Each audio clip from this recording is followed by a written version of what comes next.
Assalamualaikum warahmatullahi wabarakatuh. Bismillahirrahmanirrahim. Alhamdulillahilladzi an'amana bi nikmatil iman wal islam wa nusalli wa nusallimu ala khairil anam sayyidina Muhammadin wa ala alihi wa sahbihi ajmain, amma ba'du. Para jamaah, Bapak lan Ibu Majelis Al-Ukhuwah dan saya ingkang kula hormati lan dipun dimuliakan Allah Subhanahu wa taala.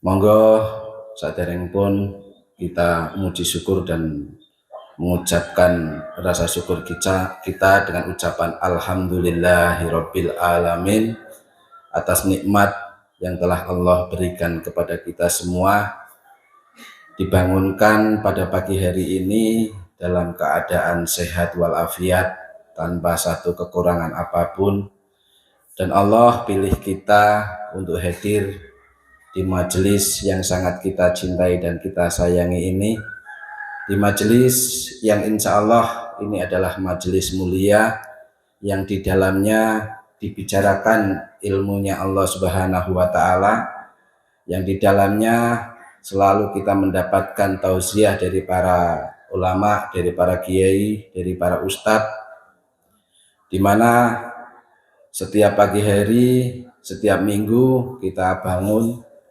dan kemudian Allah pilih kita untuk hadir di majelis yang dimana para ulama mafhumnya sering berkata bahwa majelis ilmu itu adalah taman surga. Jadi ini kenikmatan ketika kita bangun pagi dan Allah pilih kita untuk duduk di tengah taman surga. Ini satu kenikmatan yang luar biasa. Dan di antara kenikmatan-kenikmatan yang begitu banyak yang Allah berikan kepada kita semua, ada satu kenikmatan yang hakiki, kenikmatan yang harus selalu kita pupuk, kenikmatan yang harus selalu kita perkuat, yaitu iman Islam. Tentunya ini sebagai satu wasilah kita yang insya Allah ini akan menjadi wasilah kita dimasukkannya ke dalam surganya Allah Subhanahu wa ta'ala. Dan selanjutnya tentu kita sebagai seorang muslim yang baik, kita awali pagi hari ini dengan bersolawat kepada Nabi besar Muhammad Shallallahu Alaihi Wasallam dengan ucapan Allahumma sholli ala sayyidina Muhammad wa ala ali sayyidina Muhammad, di mana ucapan ini adalah ucapan sakti, kalimah ini adalah kalimah sakti, karena pernah saya mendengar satu kisah asbab daripada sholawat ini. Seorang umat daripada umat Nabi Muhammad dikeluarkan dari api neraka hanya karena catatan atau karena kalimah ini. Ini dikisahkan tak kala Rasulullah Isra Mi'raj dan bertemu dengan Nabi Adam alaihissalam. Tentunya kita sebagai seorang muslim berharap akan mendapatkan syafaat dari Rasulullah Shallallahu Alaihi Wasallam di yaumil kiamah kelak, dan semoga kita adalah termasuk umat yang akan terpilih untuk mendapatkan syafaat tersebut sebagai satu-satunya dispensasi kepada umat manusia dan pilihan dan umat yang telah dipilih oleh Allah Subhanahu wa taala untuk beriman dan menjadi umatnya Nabi Muhammad Shallallahu Alaihi Wasallam, di mana beliau adalah hamba yang dilahirkan di muka bumi ini sebagai hamba yang paling mulia, seorang rasul yang syafaatnya dinantikan oleh umat-umat sebelum beliau, oleh nabi-nabi sebelum beliau, oleh rasul-rasul sebelum beliau, dan oleh umat sesudah beliau, termasuk kita tentunya. Alhamdulillah pagi hari ini di tengah-tengah kita hadir dua orang yang insya Allah akan menjadi pembicara di tengah-tengah kita. Yang pertama yang saya muliakan Al-Ustadz Sobihin dari Tersono. Semoga atas kehadiran beliau di tengah-tengah kita ini menjadi satu tambahan pemahaman, tambahan pengertian tentang banyak hal dan kehadiran beliau membawa keberkahan bagi Majelis Al-Ukhuwah ini khususnya dan Kampung Sengon pada umumnya. Kemudian yang kedua, telah hadir di tengah-tengah kita Bapak Haji Muhammad Mukhlis Ariston, terus sarjana teknik. Ini sarjana teknik ini biasanya beliau ini adalah seorang arsitek, ya, seorang arsitek. Kalau sedikit menyimak di Facebook, karena kebetulan saya juga berteman, beliau ini bagian dari yang mengutak-atik lah, mendesain bangunan-bangunan seperti bangunan dari Pondok Pesantren Dr. Junaid lagi, terusan Tazaka.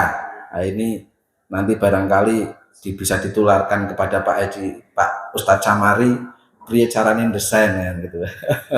Pria caranya ngoripan komputer dulu Pak. Pria caranya ngoripan komputer.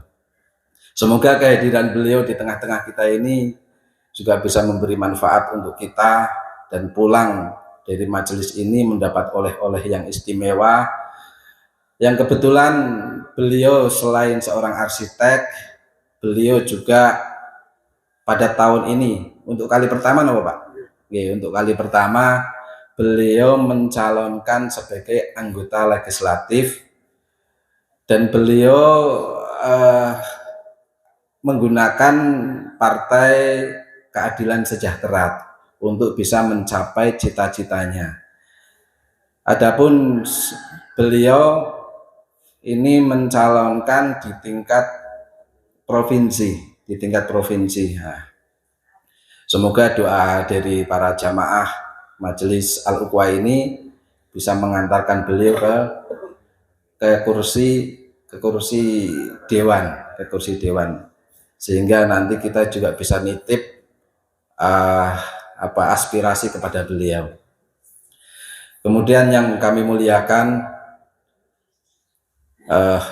pengasuh Pondok Pesantren Al-Ukhuwah, di belakang ada Pondok Pesantren Pak Ariston, masih begitu keadaannya. Yang kami muliakan, pengasuh Pondok Pesantren Al-Ukhuwah Al-Ustadz Muhammad Ridwan beserta dengan para menteri-menterinya tentunya.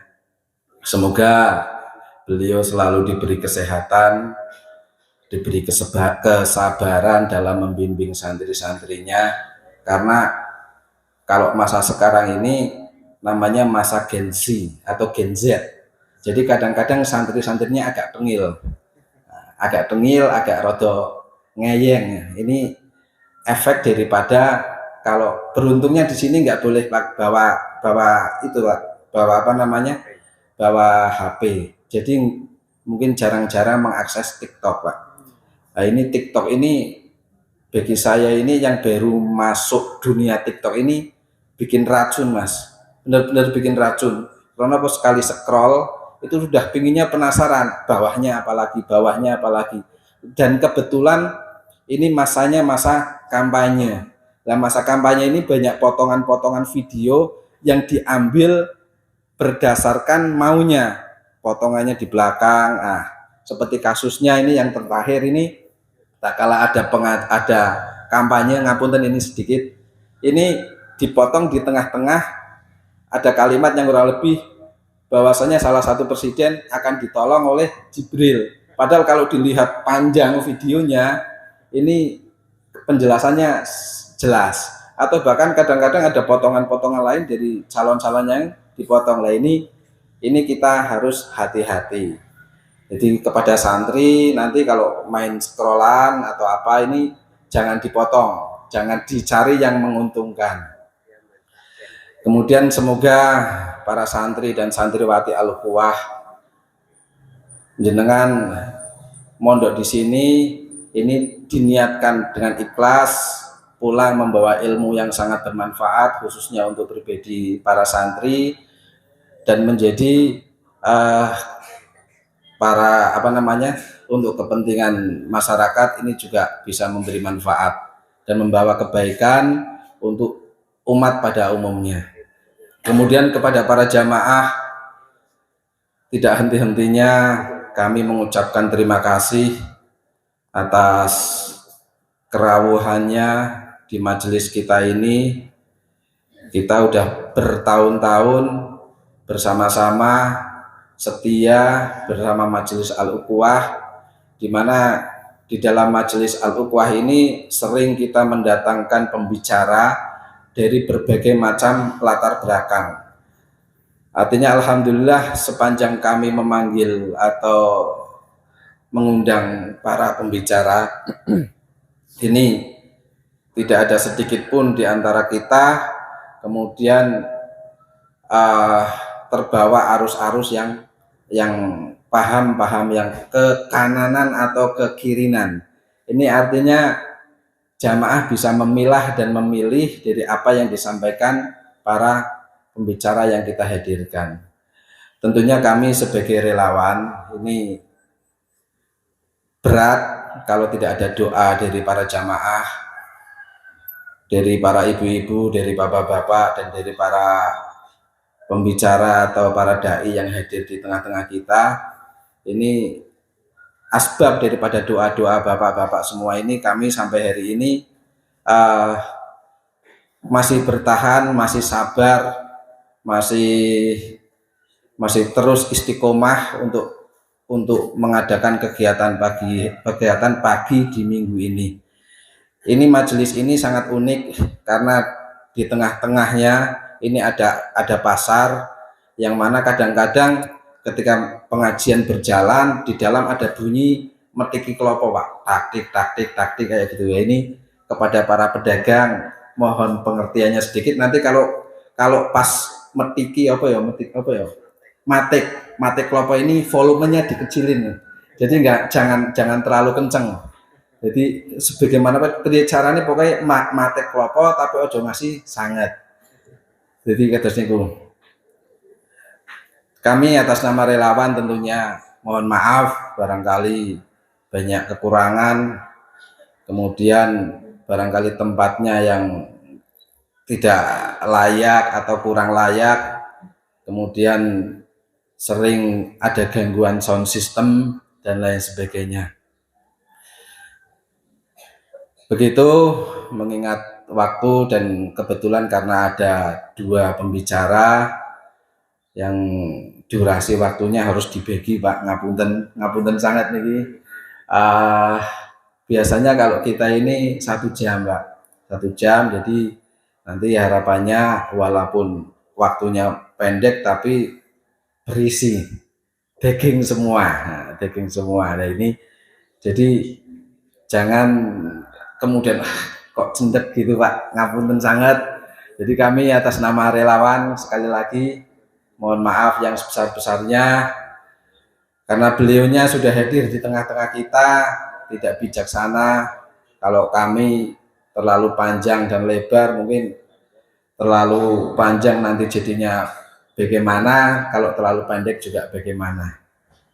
Mekaten dari saya atas nama relawan ini tidak mengeluarkan pantun, Pak, karena pagi hari ini tidak produksi pantun, tadi malam lupa.